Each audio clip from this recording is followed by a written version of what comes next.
Hey, I'm Doug Cuny. This is my kitchen, and today I'm going to talk about starter, specifically dead starter.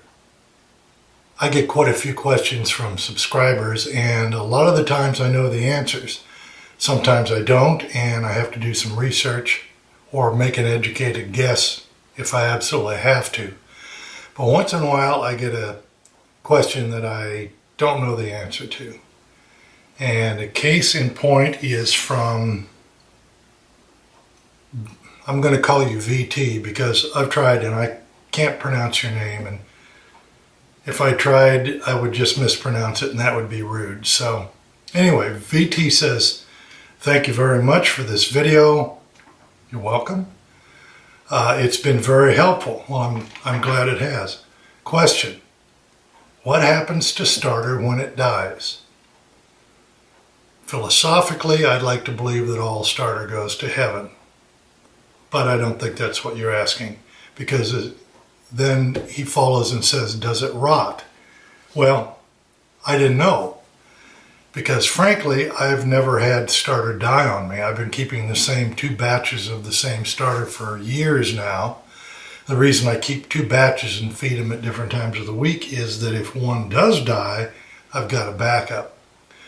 And I don't normally have starter sitting around unless it's fermenting so that I can feed it and then put it back in the refrigerator. So I don't know what happens to it. And I began to wondering about it. So I actually took some of the starter that I was going to throw away and I put it in a jar. Here it is. And I didn't put the lid on tight. I just left it kind of loose and I set it on my counter. Now, my house is usually in the summertime 75 to 80 degrees, so it's warm.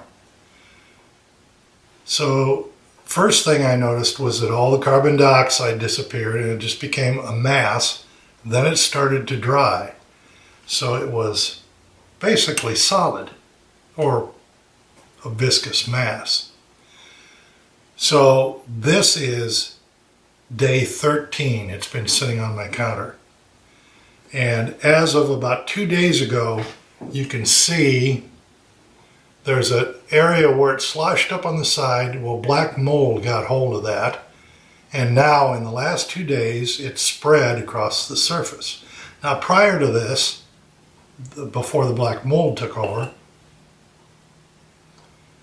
it had didn't really have much of a smell to it. It smelled kind of like unscented soap. You know, it didn't really have much fragrance.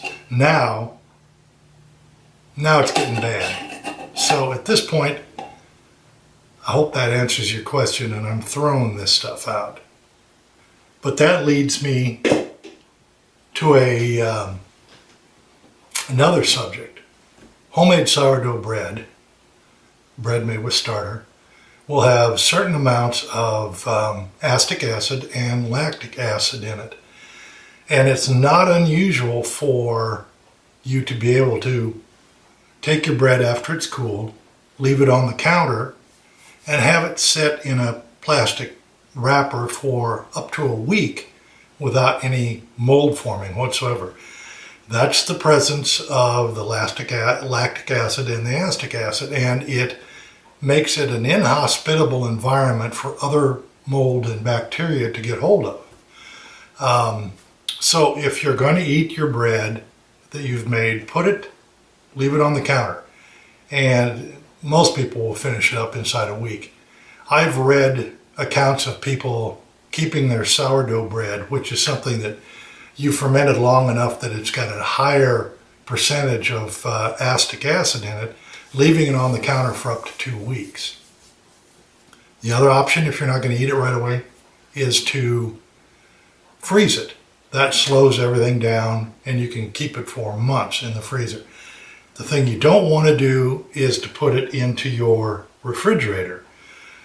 At that temperature, the starch molecules give up their moisture. It condenses out. Starch molecules crystallize, they get hard. the water gets funky. So if you're going to eat it, leave your bread on the counter. If you're not, then freeze it.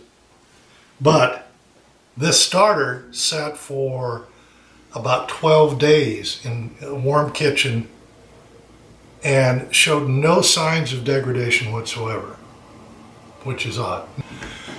So I'd like to thank you for all your questions and your comments, and I'd like to encourage you to subscribe to this channel and share this video with your friends and like them. So until next time, take care.